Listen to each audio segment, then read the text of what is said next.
Сайн байцгаана уу хүүхдүүдээ.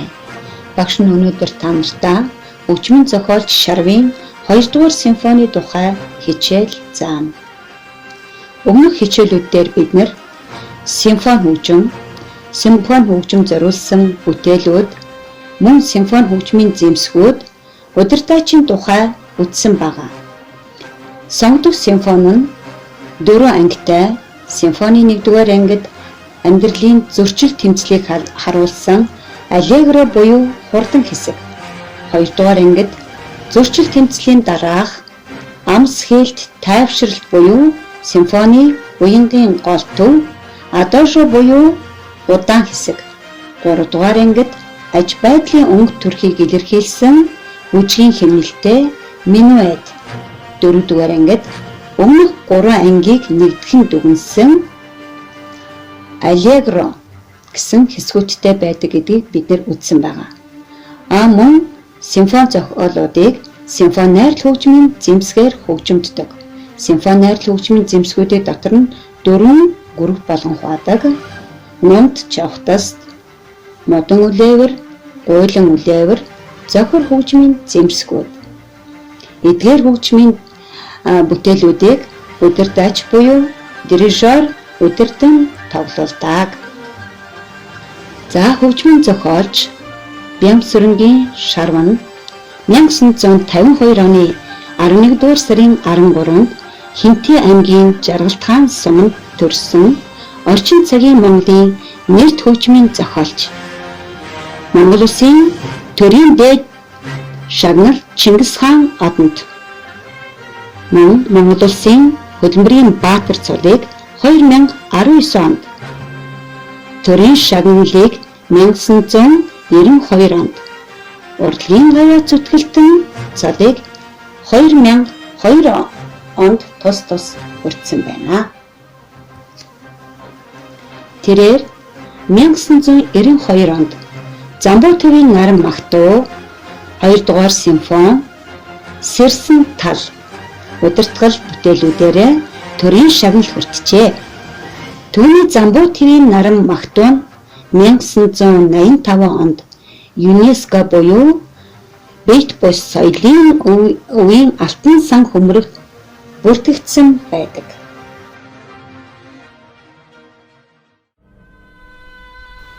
Хоёрдугаар симфони. Хөгжмийн зохиолч Шарвын 2 дугаар симфони Улаанбаатар хотноо 1987 онд зохион байгуулагдсан Алтан намар хөгжмийн наадамд анх удаа эгшгэлсэн бүтээл юм аа. 1988 оны 5 дугаар сарын 22-нд Оросын холбооны улсын Ленинград хотод зохион байгуулагдсан олон улсын хөгжмийн 3 дугаар их наадамд Шарван 2 дугаар симфони тоглуулжээ. Энэхүү симфониг Литвийн филармоны симфони найрал хөгжим, Ленинград хотын Глинкен нэрмжит найрал дуучид удирдаач Гентарас Ренкавичусын удирдлагаар эгшгэлүүлжээ. Тус наадмаас Америкийн хөгжмийн зохиолч Джон Адамс, гуржийн хөгжмийн зохиолч Лия Канчелли, Монголын хөгжмийн зохиолч Шарван нарын бүтээлийг онцгойлон нэр дурдж өндөр үнэлсэн байдаг. 4 ангиас бүрдэх энэхүү симфони өрний сонгодог дэг жаягаас холдон одсон үндэсний сэтгэлгээний өөрийн нэгэн бүтээл болсон юм аа. Шарвын 2 дугаар симфони нь Монголын хөгжмийн урлагт Монгол хүний оюун санааны ертөнцид цоо шин нээлт болсон нь онцлог билээ. Тулгар төрийн 2228, Их Монгол улсын 813, Ардын хувьсгалын 98 жилийн ай, үндэсний эрх чөлөөний тусгаар тогтнолоо сэргээн мандуулсны 108 жил, үндэсний их баяр наадмыг тохиолдуулан Монгол улсын ерөнхийлөгч Халтмаагийн Батулга, төрийн сойрхолд урлагийн гавьяа зүтгэлтэн Чингис хаан одонд хөгжмийн зохиолч Шарван хөдөлмөрийн баатар цол болгосон. Тэрээр урлагт 2 сэтгэлээр 50 жил зүтгэсний минь гавьяаг үнэллээ. Гэхдээ энэ зөвхөн миний шагнал биш. Миний хамтран ажилласан дуучид, уран бүтээлчдийн минь шагнал. Тэгээд дээрэс нь Монголын минь ард түмний хийж бүтээсэн тэр их урлагийг түшиж гол болгож явсны минь ач буяан гэж хэлсэн. Төрийн шагналт урлагийн гавьяа зүтгэлтэн Шарвын улс оронд тоглогдсон бүтээлүүдийн нэг бол 2 дугаар симфони юм. Энэ бүтээл нь 4 ангитай. Шарв хөгжмөдөө, Шашны хурал намын Айдан, Унзад ламын уншлаг, Хөөми, Цуурын аргил хоолойн хөнгөнөл, Цамын бүжгийн хэмнэл, Өөгийн дуудлага, Уртын дууны ай аялгауны онцлогийг тусган бичсэнийг хөгжмөөс сонсож болно. За бүгдээрээ симфонийнхаа 1-р ангийг үзцгээе. Симфоны 1-р анги хүндэтгэл, ёслон шинжтэй, бүрээн дуудлага, их хингэргийн мөргэнээр эхлэх бөгөөд эхний ангид габой, фагот зэрэг үлээр хөгжмийн зэмсгүүдийг төлхөө ашигласан нь Буддийн шашны хурал намын Айданг санагдуулдаг. Хингэрэг луугаа мөргөлөх литаврын гоцлол, бүрээн дуудлага, гуйлан үлээврүүд, зохиор хөгжмүүдийн сүрлэг дууралтаар их эзэн Чингисийн үеийн Монголын цэргийн их сүр хүчийг элтхэн харуулсан байдаг.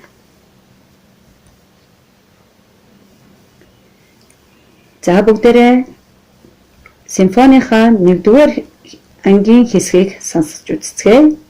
За бүгдээрээ зургуудаа сайн ажиглаж хөгжмийн зэмсгүүдэд нэрлээрэй. Уулзсан бүрээ буюу Балторн, Ланет буюу Бялар, Аргил бүрээ буюу Туба, Ишиг тэнгэр буюу Литавр. За энэ эсэгт Уряа дуудлагын мөн баясыг дүрслэн харуулсан байдаг.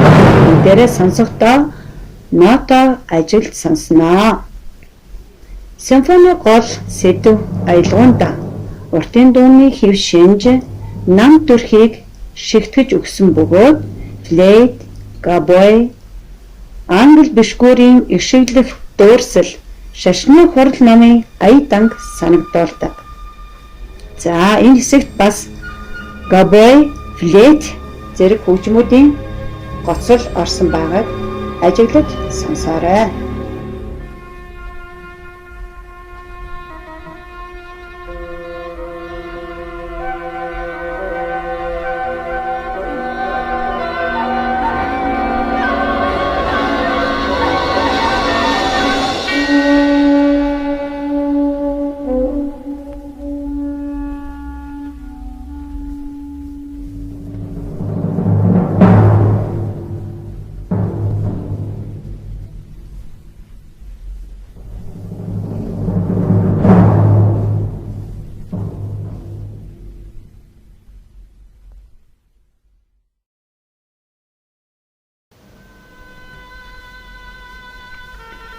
Симфонийнхаа 2 дугаар хэсгийг сонсцгоё.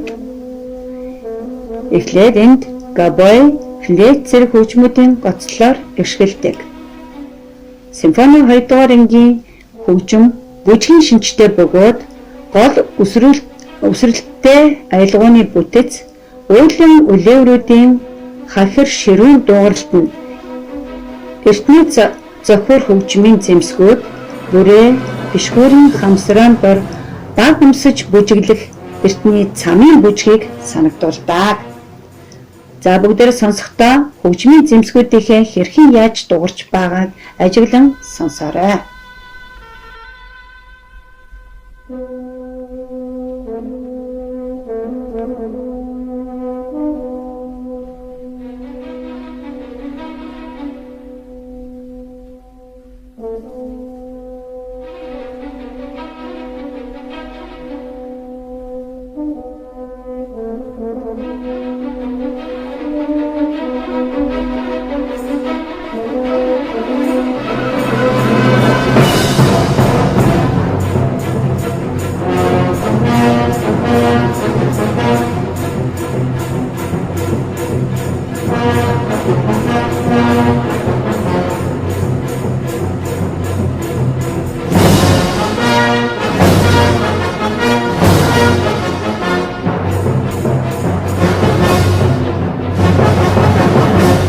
Симфони 3 дугаар ангийн хөгжимд бөөгийн дуудлагын ая аялгау мэдрэгдэх бөгөөд үггүй найрал дууны төгсгөлд хингэргийн дуу гарч араас нь бөөгийн өглөл дуудлага сонсогддог.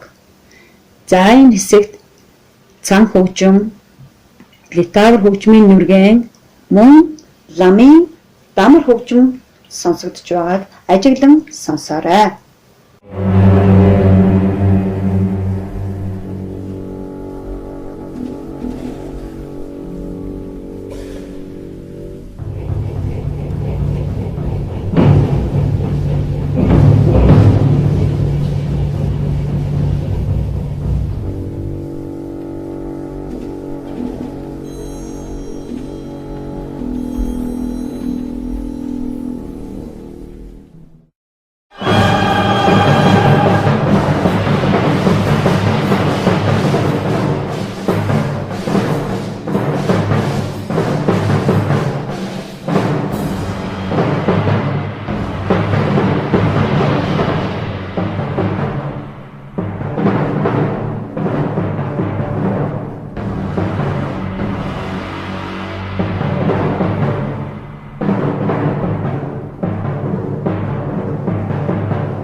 За багшны эмчээ шаруугайн уран бүтээлүүдийг сонсох, мөн түүний ярилцсан ярилцлагууд Монгол турхны 100 эрхэмд оролцсон линкүүдийн тавьсан байгаа.